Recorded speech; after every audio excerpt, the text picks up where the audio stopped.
clear, boys. Say along with us. Hip hop, hip hop, hip hop, hip hop, hip hop, hip hop. Smoke weed every day. Oh yeah. Saying Working. even before the first interview, past that into now, you've been doing a lot of work, right? What keeps you inspired, man?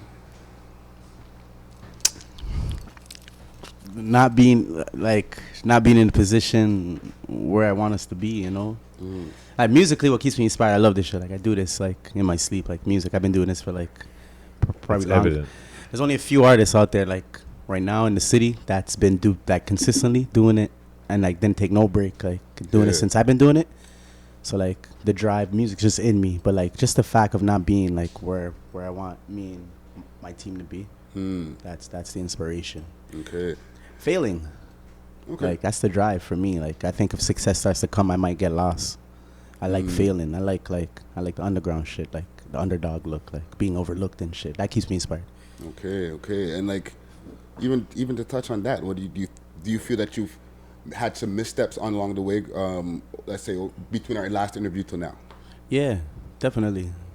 Yeah, like a lot of things been great from the last interview to now, but I made a lot of mistakes. Okay. And those mistakes is what like put me in a position to not make any more mistakes and to understand the path I need to take, and you know, so you're basically learning from your mistakes. Yeah, and just keep it going. Other people's mistakes too. I pay attention to the industry. There's nothing wrong with learning from other people's mistakes. Yeah, you know, it saves you from making that mistake. Yeah, and that's what a lot of people need to realize. It's like a journey, you know. It's so much in the shit. Like I think that's what keeps me inspired. It's like it's fun to me. Like it's like. But like I was saying before, off camera, when you came in the first season, you were just releasing Sriracha. I got the paper, I am Sriracha sauce. Yo, I took her to Chinatown. She like Chinese food. She chose on a trap, nigga. She know I don't play by rules. I got a main bitch. I got a side piece. I had to cut off her last bitch. She still trying to find me. Listen, Sriracha all over my plate.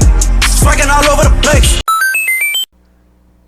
Now you have like maybe 7 or 8 tracks since then that you've released with videos with mad people you've been collabing with, and this is like Friday said, it's just inspired. How do you do it? Like you say, it's just being like not failing, but you just like work consistently. Like you dropped a video 2 weeks ago, then you have that video that's like a month old here, and then you have another video that's like a month and a half. Like you're dropping videos like ridiculously. Like you're just putting in that work, and I commend you for that. Like, thank you. What's one of the biggest things that you feel that you've accomplished over the last, like, let's say 2 years? 2 birds, 1 stone. Credited on the Drake song, 2 birds, 1 stone.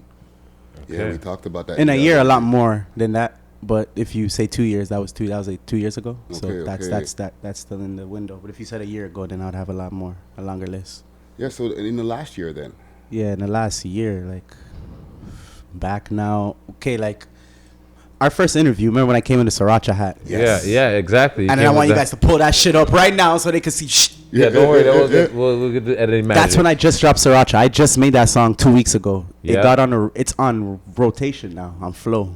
Okay. It was on rotation from 105.5 from last year, but it just got on Flow. So that's like a little nigga like me, like growing up. Flow's 105.5 just started kicking ass, I would say 3 years ago. But like Flow, like we all grew up on Flow. Like cut the shit out. Like 93.5 Flow, like that was like touching for me. But like Sriracha, I broke Sriracha here. Yep. Yes, now it's on the radio, and here we are again. So like, that's the circle and the work you put in. Yeah. And from there was a Back Now, Can't Dance, and even with Riff Raff. Business vans, damn. Maserati Sprinter van, damn. Maserati Sprinter van, damn. I need my business vans, damn. I need my bands in advance. These are my gelatin bands. Trapping the metro highs and buildings, dodging the feds and the cams. Oh yeah, that too. See, like, I forgot about that. I went on tour with Riff Raff for a week. See, like the man's put in so much work. He's like, I forgot about the stuff I did with Riff Raff. Like, you know, that's just under the rug. You know, but that was a big look. I was just thinking about our shit. So you went on tour with him? Yeah, I went on tour with Riff Raff. We went to Ottawa, London, Windsor, Quebec, Sarnia, Toronto, and we did 2 songs and we did 2 videos. Nice. Those are both out right now. Wow. Nice. See, like nice. And this is like a year span from the first interview. Yeah. Can Dance. Can Dance is doing really well. Can Dance, I got a strap on me. Can Dance is doing really well. What else I do in the year span? What else did we do? See, you guys had to bring up Riff Raff. That wasn't in my mind. Yeah. Because I'm thinking about like the music I was writing earlier this morning. I didn't even like, You're making a lot of music. Yeah. What do you do differently now than you did back then, you feel? I don't write. I used to write. Like, I'm a great writer. That's why, like, 40 fucks with me and I got credited on Two Birds, One Stone. I'm a great writer. That's that's out of the question. But, like, I've realized that my, like, Sriracha was a freestyle. Back Now was a freestyle. Okay. Cat Dance was a freestyle. Okay. It's like now producers will send me beats and I don't open them until I'm in the studio or until I'm home and I'm turned and I have my phone and it's on record. Right. So I put my memo pad on record and then I'll be like, okay, what this nigga sent me. I'll take 2 draw. And as soon as I hear the beat, that first sentence, that's the song. Right. If you have to think too much, you're thinking too much. You're not having fun with it. And that's how I look at it now. That's what's changed from last year to this point.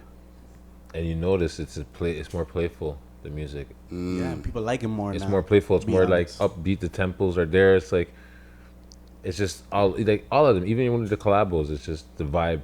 Yeah. It's a certain vibe. You know what I'm saying? You got a lot of good collabos going on too. Like you got the collabo with LB. Bossy to be the boss, I took a loss, G. But I can't go back to them hard times. Young nigga saucy on the block, what's how you gon' stop or go push down? 100 bands on me, bad bitches on me. You can get hit with the Tommy. You dissing 2 shots, it go I'ma pull up with 100 bands, make sure that they top me. Nah, I got. Oh, you know what I'm saying? How did that go down? I like that kid. I like his music. He's so doing good things. I slid his DM, I think it was like last year. I said, yo, I like your shit. And ever since then, we've been rocking with each other on Instagram. And then he sent me, we have other music too. Back Now was just the first one we put out. Right. We have another song called LeBron. He sent me that one. Nice. And I hopped on it, but I felt we could make a better record. Because that was like, when you send an artist the track through the email, it's different than when you guys link up in the studio. So I was like, the vibe is different. When could we get in the studio? He's like, I'm in school. So I was like, oh shit, forgot this guy's like 16, 15. He was 15 at that time. He's 16 now. He's very young. So he told me he finished his school, blah, blah, blah. We set up a studio session and then I opened up some beats and that's how we came about with Back Now. Nice. Yeah. Nice. And like, even like mentioning like a young man like him, like there was a point in time, like you were telling us in our past interview, like when you were younger and you were dealing with all the troubles and everything, you know what I'm saying? And now that you've come like such a long way with the music and like staying focused, like what's a piece of advice that you have for some of the young cats now? You can stay in your bag. You got to stay focused, like you got to stay out of the street shit. You got to get your money right because this shit's expensive. And that's my greatest advice. Yeah. Like a lot of artists that I used to work with, they're not in the field no more just because of financial reasons. Yeah. So like I think money would be the biggest issue. Like if you want to do this music shit, you start stacking because it's expensive. I want to ask you a question. It's a little personal. Yeah. It's has to do with Payback. Yeah. R.I.P. You think he'd be proud of what you're doing right now? Yeah, that's why I'm smiling. You know what I'm saying? Like you think he's like so right now? He said his name. I started smiling. He's giving you the thumbs up, telling you yes, he's big. Laughing. All That's right. why I'm laughing. Okay. Yeah, and even like just like since we're here, like because they're overlooking me. You know what I'm saying, guys? Yeah. Like they're overlooking me, man. And we no artist in the city has put on more shows for major artists than I have. I don't care who you name. These are facts. They would have to be a bigger artist, like either like Tory. You remember D Pride? You guys remember D Pride? Asian D Pride? The Asian kid, D Pride. He up there too. He ain't making too much noise because Six Buzz and all these guys they might not follow him, but he got a big following. He's just like Killy. Okay. He's up there too. But other than those guys, nobody has opened for more artists than I have. Has more I have 17 mixtapes. I don't even think people understand that. That's just over their head because social media has only been big for the last, I would say maybe 5 years. And in the last 5 years, I've done probably Blacka the Don featuring Toronto. And I did Commercial Slaughter 3, Commercial Slaughter 4. And then now I did You Never Knew. and maybe Love Notebook 5. Wow. And if I did Love Notebook 5, that means there's 4 other ones. But you got to think about these things. And if I did Commercial Starter 4, that means there's 3 other ones. Yeah. I have 17 mixtapes. Niggas can't talk like that in this city. And I'm being overlooked still. So that's why I know my uncle's laughing, because he knows that there's a God, because he's up there with him right now. Yeah. He knows what the big plan is. Well, I don't know what it is, but I can feel it. Yeah. Definitely putting felt in that that show. work. You're definitely. Yeah, definitely. I missed that show. I'm so mad I It was missed that a show. I great wanted to fucking be show. there. And you weren't there? No, I couldn't make it. I had family I obligations. thought both of you guys were there. No, Friday was there. Friday like got both of you footage. I was guys in were there. attendance. I was in Friday, attendance. well, Friday's there for both of us. It was definitely If a- I'm there, Friday's in spirit, and if I'm Thank there, you. you know, Could have whatever. been Vice anywhere else versa. that night. Thank you. But Yo. as a family obligation, if I didn't have a family obligation, I would have been there because I love your energy and the performance. I could see from the video clips is just, it's nuts. Yeah.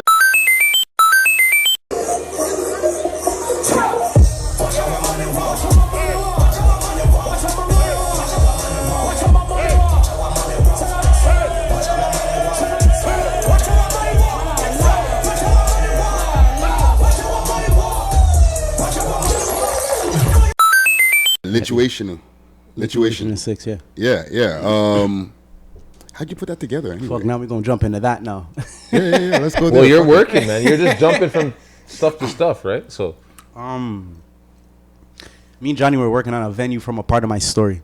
See, I named all those tapes I did, and I forgot a part of my story. That's a fucking dope tape. Too. Sorry, a part of my story is another tape I did this year too. That came out on my birthday, November as a 17th. Documentary, like 4 different interviews before the documentary. There's a lot of content before the music, Right. and then there's 17 songs.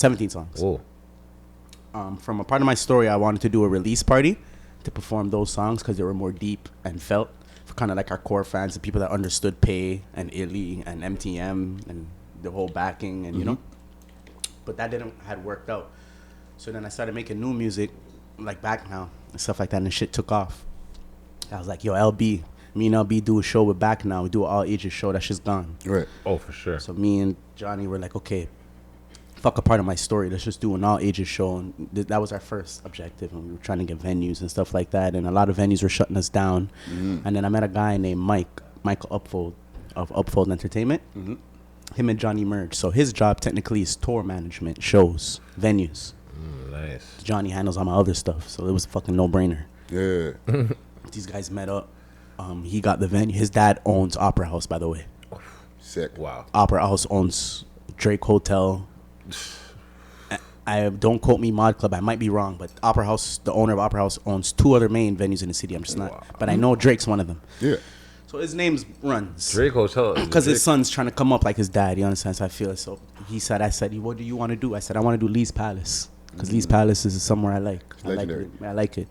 I performed at Lee's Palace. It was like, it reminds me of Mod Club, but it's a little more rundown, not as much security. It's more for us, you know? Yeah. And within 2 days, he hit me back. He's like, we got it. So I was like, you're lying. He's like, you got it. So I'm like, we can make a flyer? He's like, yeah. So I made a flyer and I posted a flyer. So that was in June. So then in June, we were promoting the show, just me and Sheffy. It was just an MTM show. It wasn't Lituation in the 6 first. It was just MTM presents Blacka the Don, Sheffy, Lee's Palace, 9:30, blah, blah. Started billing. So like I have a lot of relationships with artists. Like Yeah. I did tapes like Blacka the Don featuring Toronto. Like that's 21 songs. Every song was a feature. So like it's like shit like that. I'm gonna do another one, but I'm gonna do it when I get popping. That way niggas can't say I ain't giving back to the city. Yeah. And I remember I said that here. I got 16 for you. So are they on Spotify or like all these other mixtapes you're at work? Where can we find all of these mixtapes? Are they like? They're on SoundCloud, YouTube. Some of them are on iTunes, but Spotify is only You Never Knew in a part of my story. Okay, because like when I was searching, I was like, That Piff, everything is on That Piff. That Piff, okay. Oh, that's, That Piff, I have 2 pages. Okay, that's where I need to look because I'm like, I'm looking Classic on YouTube. shit. I went to YouTube. I see Blacka the Don. I see your videos. I go to your page, stuff like that. Yeah. You know what I'm saying? But when you're saying, oh, I have this many mixtapes, I'm like, where are they? Oh, I want to see them more. You know, I want to hear them. So okay, continue with this getting this show together because like it was a fucking event, bro. So that I started hitting up artists that I had relations with. LB was a no-brainer. Cash Flow, those guys were a no-brainer. I had a show with LB and I met Jay Brown and those guys. I hit them up, 365. Shout out those guys too. top 5. He's on my tape. So Jungle Niggas, that was a no-brainer. Jigsaw, the whole crew came out. Homie, Sheffy, Homie, and Smiley are my young boys from Pelham. But we'll get into that after. But that was a no-brainer for those guys. But before them, I was hitting up like shout out Jazz Cartier, but he was busy. Sean Leon accepted, but he had to do another show. But like I have relationships with these guys, so like the show would have been a lot bigger than it was.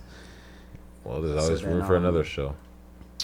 All those guys couldn't accept, so we just kept it at. We knew we were gonna bring out LB and those guys as special guests. You didn't want to put them on the flyer. We just kept me and Sheffy. So then I had a hosting at Story Nightclub with Young Tory. Okay. Shout out Dan over at Story Nightclub. He hit me up. He said he wanted me to host at Story. I came there. I approached Young Tory. He's a very good guy. Shout out Young Tory and the whole OTF movement. Shout out Lucas too. Lucas was his management. Lucas Tira. Yeah. They welcome me with open arms. They're like, fuck, we're in the city. You know, it's a Toronto shit. Let's change the name. We came up with a different name. Lucas helped me out with like the idea of like the show and how it should go, and he told me no, that flyer's garbage, and switched the flyer up. And so shout out Lucas for helping me with that. And we came up with the name. Johnny and Mike actually came up with the Lithuanian of the 6 name. Okay. But Lucas helped me like narrate it to a point where like I got to get E-Bone, and he also sent DJ Rose Gold. And Shout out like Rose Gold. You know, so like everybody just came together as a collective. Because at that time in the city, there was a lot going on. Yeah. And we got the green light that our show wasn't going to get shut down, so we knew it was going to happen. And Young Toriad had 2 shows shut down previously. So they had hit us up like, are you sure the show's not going to get shut down? We're like, nah. And we went through with the show, and you guys came out. It was I didn't even expect it to be like that, to be honest. Yeah, it was a packed place. And even when you're mentioning about getting shut down, was there any time during this whole process where they were like, you felt like they might be trying to shut it down? 100%. They called twice. They said the first time they said that they did some background checks on me and some of the other opening acts, and they're a rock band venue, which they're not lying. Lee's Palace is a rock band venue. They ain't done hip hop. When people said that I got Lee's Palace, they were telling me like, "Oh, how did you get Lee's Palace? They don't do hip hop there no more." I was like, I don't know, because I wasn't into hip hop like 20 years ago back then in Toronto, like, you know. But they're Different saying time now. Yeah, they're saying that they don't do hip hop, so I guess they weren't being biased when they told me that. So that was the first call, and we're like, no, don't worry, everything's gonna be cool. And then the second call was like, okay, we think we have to shut it down. If maybe you guys need to hire more security, notify the police. We're like, we'll do both. Yeah. So we notified the police. We hired another security, and that was what was cool. This will be whack to say, but shout out to Boydom. Like I'm really in the field, and at my show there was not 100 cars outside of my show, and we let them know the show was going on. Before and after, there was no police. Crazy. Like it was like downtown, so downtown is gonna have its traffic. And we thought there was gonna be mad Boydom. To be honest, like they let Plus us have fun that night, b. Yeah. We showed them we could do it, because there was no a nigga didn't even get his shoes scuffed. Like it was an amazing vibe, and there was like 4 or 5 different neighborhoods in there. That's awesome, because that just means that these shows can go on in the city and nothing will happen. I have to lead by example, but they could have shut it down. So for them to allow us to lead by example, that was respect. Have you ever had your show shut down before? No. Thank God. Dope. And yeah, like you said, it's something that proves that it can happen. Yeah. You know what I'm saying? And like even like how you're talking about how the owners of the other spot, like they had a connection with some people that Johnny knows. Johnny comes up a lot. Okay. In a good way. Scenes. You know what I'm saying? Like we've job. interviewed Sheffy. So I'll have a little notebook, and I'll write lines, not even a full 16 or 8 little lines, punchline. All right, sit. I'll go and someone will be at the door, and I'll go serve them for their little oxtail and their drink. Go back and I'll write a little next line, and I swear to God, that was the process. And I go home and I put it all together, and then I used to hit up Stokes, and he was out in Saga these times, and I'll just take the bus. We've interviewed a lot of different people where it's like Johnny's name pops up in the mix. Let's talk about Johnny for a second, because he's an important man in the scene, and a lot of people don't see him. Yeah. And well, they see him, but they don't know. They don't know. You know what I'm saying? Yeah. So like, what does Johnny bring to the table? Fuck, organization, content, punctuality. fucking everything, man. Everything you can ask for. That a personal manager could carry, you know? I don't expect him to do the world, but he does exactly what he needs to do, you know? Because we're all learning together. Like, we're all young. We're kind of just like OVO when they were growing. Those guys, they like, I watched, Drake's one of my favorite artists. Right. So, like, I watched, like, them from young. Then when Uncle Payne came and told me, like, he knew 40, and then I got closer to 40 to understand how they really move. Yeah, we're not too far off from them. Very tight-knit, like, just as hungry. And we grow together. Because you could look back 15 years ago, those guys were all still together. Yeah. Yeah, so, like, we've been together for, like, 4 years now. We do everything together. And it's, like, all of our mistakes, we accept each other's mistakes because we are learning together. He didn't go to school for this shit. I don't have a Grammy. We're all learning. So it's like, oh, shit, you fucked up? Well, I fucked up, too, because we're both learning together. You know what I'm saying? So it's, like... Facts. Yeah. And brings that mentality, like... Yeah. And even, like, this mic is on right here. Grab that mic. It's not on? Is it hooked up?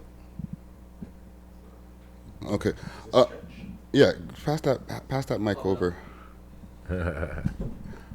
How did y'all meet? That's what I want to know. I want to, because Johnny is behind the scenes making so many things happen, but nobody ever gets to hear him speak, man. And like, Johnny is a fucking important guy, man. Like, I rate this guy. He was man. there in season 1 in the back. Yeah. In the cut. So you want to know how we met? How do y'all meet, man? And like, how did you even get into like management, bro? Well, That's a 2-part question. I was living in Barrie like a couple, like 4 years ago now. Mm-hmm. And shout out Brown Guy. He was running a website called whatthehype.ca. Okay. I seen what he was doing, and I've always been like, well, truth be told, when I was like 14, 13, I was a rapper myself. Okay. Shout out to that. But and Brown Guy was my manager back then, crazy enough. But yeah, he was doing the blog thing, so I hit him up because I like hip hop. It's like, yo, let's do something, you know? Started vibing out, whatever. Then we started this radio show at 401 Mini Indie. It was kind of like a weird, you know, sketchy place. Okay. This guy comes for one of the interviews. Brown Guy's like, we're bringing in Blacka to Don. At the time, I didn't really know who he was. So I'm like, as an interviewer, I got to do all my research. So I started digging, whatever, do the interview. Super cool. And then what was it? What show was it? YG in Hamilton? Yeah, when I was on tour at YG. Yeah. This guy called Brown Guy, and he's like, yo, I need a cameraman. And Brown Guy called me, like, yo, I need a drive. And I was like, all right, like, let's go. So, I was with Brown Guy for like 2 years before that, though. Sure. yeah. So mic over. And I wasn't really...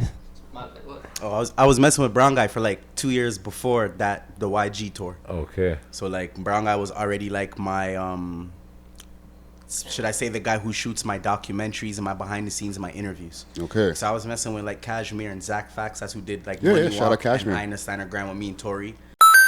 That's why I see you working on the extra grind. Slim Tom, Shawty Jim Jones when it's rapping time. She go, they telling her she fine. Her body worth some racks, that's why she on the grind. The booty shaking club, you see her all the time. And she ain't in the love, I understand her grind. So Brown Guy was always shooting those behind the scenes. This was Brown Guy's best friend, but Brown Guy never introduced me yet to him until he needed that ride to the tour, which was in Oshawa. Because we had 3 dates with YG, but one of the dates were in Oshawa. So when we went out to Oshawa, Johnny drove Brown Guy. Okay. So then I went, and then I was just kind of like, cool, I'm gonna watch the show. Watch the show. Was it YG or was it Gotti? I think it was Gotti actually. No, it was Gotti in Hamilton because I remember. So he at the time. Tour. My bad. Yeah. Yeah. So it was Hamilton. Wow. Whatever. So we were over there. It was cool. I got to meet the guys and everything. I was super happy about it. But then I seen Blacka perform, and that was like my first time ever seeing Blacka perform. Okay. And the venue, like, it wasn't super packed. You know what I mean? It was kind of one of those parties where everybody's kind of on the side. You know what I mean? Mm-hmm. Gangster party, I guess you could call it. Whatever. Yeah. My bad. This guy, he's performing, and he stops. I just remember he stopped his record at one point, and he was doing like I think you're doing one of your records off Love Notebook, just in the middle of your set. Yeah. It was a girl record, like it was a female type of record, you know? And I see him, he hops down off the stage, and he goes over to this girl, and like he's doing like this, like it's entertaining, you know? There's like a big performance with the girl, whatever, pulls her up on the stage. She ends up having a ring on. Anyways, it was really cool, and like I was blown away by the performance. From that day, I kind of knew like he has something about him, but I wasn't really into the management side of things and whatever. And then he shot a video called Bands Up. All I wanna do is get my bands up. Wake up in the morning, get my bands up. I can't go a day without my bands up. Every day I gotta get my bands up. Cause all I wanna do is get my bands up. Okay, remember that. Classic video. Shout out Cashmere for that one. I was at that. I met Sheffy. Me and Sheffy started vibing, whatever. He's like, yo, I have this mixtape, blah, blah, blah. And I'm like, yo, give me the mixtape. Because at this time, with the blog, I was meeting people in the scene, radio people, whatever. I'm like, yo, I could probably help you out. So me and this guy started doing some stuff together. And then I started hanging out with Blacks more because him and Sheffy are real tight and whatever. And then I think one day, I think it just kind of started happening, you know? Like, I was just like, yo, let me do this. Like, and it was never like, yo, manage me. Like, you know what I mean? Or I was never like, yo, can I manage you? Like, you know, there was never that kind of... You know what it was? Really, it was Sheffy knew Johnny could be a manager. Sheffy knew, like, because Johnny left out some parts too. He went to went to school for he went to Travis. He went to music school, so he has the he had the music mind, you know. Yeah. And we had a manager who tried to like put me and Sheffy on contract, and like he didn't have no direction for us.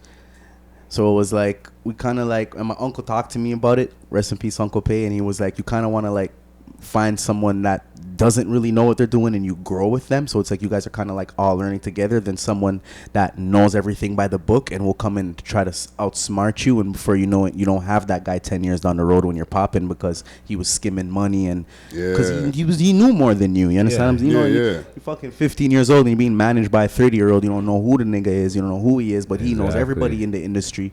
Now you're gone platinum. You might not have that manager in 10 years, guarantee. But off of just financial problems. No, it's facts. So it's like little things like that Uncle Pay used to spit to me, and that's what I loved about Johnny. We grew. So long story short, he was more kind of managing Sheffy at the time. Mm-hmm. It was just in the city, I was a lot more busy. So Johnny ended up having to do more, I would say, background work for me. Right. And then this was before we came up with a group thing, because me and Sheffy were just solo artists from the same neighborhood, just like Smiley and Homie and Ryder and Garden Gang and Buy or Buy. Like, these guys we're all from the same hood. Yeah. So, but the difference between me and Sheffy is Sheffy has been there for everything I have ever done. Anytime I have ever stepped on the stage, any tour, Sheffy is there. Yeah. Okay. So it was like, I think we should like stick together, like us three, like, you know, like, Johnny, you handle shit for both of us. Yeah. And that's how it was. And then it was after Uncle Pay died, when you watched the documentary and all that stuff, we came up with MTM and the logo. And the logo, it's only been around for 2 years, the logo. Yeah, and it's popping up. Yeah. Yeah. It's a good union, you know what I'm saying? I like to see like how everybody's come together, you know what I'm saying? And even like how you mentioned, you know, with Payback, RIP Payback and Illy, right? Yeah. I seen Trey had a picture with 40 on his Instagram, the tattoo he had on his back, right? And you have like a relationship that y'all built from meeting 40 and all that, right? What are some jewels that he might have given you, like, while you were spending so much time in the studio over there? I don't know. Don't even worry about that, brother. I swear.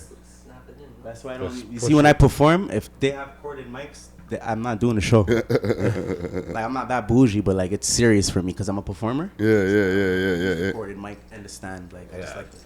Just clip it. You push it in? Yeah. Oh, okay. Boom, there you My go. bad. I thought it would break. My bad. Yeah. So like, what kind of jewels that, like, you're in there hours, and because you're in there weekly at the time, like when you were in there heavy, right? Mm-hmm. What kind of jewels did he drop on you? Uncle 40? That you still used to today. Fuck, a lot of things. Those talks get long, and yeah, I get a lot of stuff that, like, if I was to say now, I'll be telling people. But like, long story short, like, he tells me things I need to hear, you know. Yeah. I've never been beat up about my music by anybody before. Like, I swear I would make the greatest song, and I'd be like, I can't. Like, I'll be in, it's a double room, so I'll be in one room, and I know he's over there doing his thing, or sometimes he'll be out touring or something. But when I know he's there, we know he's there, and I'll be like, okay, I gotta go show 40 these 3 songs. Yeah. I've been working on this shit for like 2-3 weeks, and I'll go and play them, and he's like, shit's whack. Why do you sound like this? He doesn't yes man you. Fab, why you sound like this? Like Fab. I remember yes one man time. you. Okay, here's this one sentence, and I know if he hears this interview, you know I'm telling you. He said, like, if I play this for Drake, they would be like, turn this shit off. And Drake's like one of my favorite artists, and then that's when I like those days is when you go home and you sit in the dark like. Yeah. Nobody beats me up like that. And I only got that for like, I would say like a month when I was in there recording. So as those 30 days there, like on and off, anytime I would get to have those conversations with 40, when those conversations would come about, I remember every single word. Yeah. And usually there weren't no yes man shit. Yeah. No, that's good, man. It's Straight. yeah, it doesn't fucking allow enabling of bullshit music. Yeah. You know what I'm saying? Yeah. You might have thought it was hot, but you play it for somebody and they're like, it's all right. Yeah, because like Makes I you make go R&B, harder. you know, like I can sing clearly, like between the lines and Yeah. shit. When I was in Solta, I made over like 73 or 74 songs, and about 40 of them were R&B. So it was like, after a while, it was like, fam, like this is not you, like when I talk to people. For one time, 40 told me when I talk to people, they tell me your greatest record's Money Walk. Like I don't like it. When Yeah. people tell me it's dope, but if that's what people like, then that. You know what I'm Yeah. saying? So like, yeah, conversations like that have got me back to the back now when the can't dance. Like I had Between the Lines in the bag from September. Yeah. I dropped it in November. That's on a part of my story. We did the video in February. I only dropped it Caravana weekend because it was the time. That's not like what I'm into right now. Like I'm straight, you know, back to my old shit. And like those are Spin. those are the pointers that 40 used to try and get in my brain. Like to stop trying to make music for like what you think I would like. That was one of the biggest things I got from 40. Like because I'm 40, don't make music you think I'm gonna like. Yeah. Because I work with Drake and Party and like you be yourself, like, you know. I think that was one of the greatest things I Yeah. took from 40. Like That's a gem. because when you get around people that you look up to, you some people will act different. They'll make music differently. Like niggas that don't trap, they get around Gucci Man for 2 months. These niggas start talking about 9 packs and bricks. Yeah. So it was like he really toned me, where it was to a point where it's like stop doing that. This is what you need to do, and it was like it really helped me to be the person I am right now, because I don't get those talks no more. I don't have Illy, I don't have Uncle Paid, you know what I'm saying? So it's like, and I don't get to talk to 40 like that all the time. I can't just, you know what I'm saying? So it's like I remember all those conversations. Yeah. Outside of music, like inside entertainment, what would you want to do? I want to be a movie star. Music's just my stepping stone. I want to be one of the biggest actors. Like I want to be like Ludacris and Tyrese. Sick. Did you know that Ludacris is the only rapper in the game that has an Oscar and a Grammy? Did not know that. Yeah. He has a Grammy. He has 2 Grammys, by the way. Yeah. Yes. And he has 1 Oscar. Ludacris has come up in the hip hop game and the acting game has been. There's a word for it, too. I don't know the word, but there's a word for like you know in wrestling when you get the heavyweight and you get the next one and then now you're like that undisputed, that name there. Yeah. There's a name for when you have the Oscar and the Grammy. That's The what Oscar, the Grammy, the Tony. It's like a and then triple there's the next threat. thing. there's a name. There's and a four Ludacris of is them. that name. Yeah. Like the theater as Ludacris well. is that name, yeah. Yo, Ludacris, before he was an actor, he was a radio personality. I mean, a rapper. He was a radio personality. See, I didn't even know. Right? that. He did the radio show. He did radio show for so long before he got into rap. Yep. It was lit, the Love of Luda or something. The Ladies Love Luda or something, like whatever it was. Before the Ludacris, the rapper. Yeah. Then now he transitioned into the acting. And then he's dominating acting. And now the man is on TV, Fear Factor. You understand what I'm saying? Right, he's the host of Fear Factor. Now, like, so he's really doing his thing. Like Ludacris knows how to get that money. You understand what I'm saying? Like he's got his legend, his old 1987 legend, Acura legend, or whatever year it was, 90 or whatever year it was, took back to Acura and they flipped and made it back to brand new for him.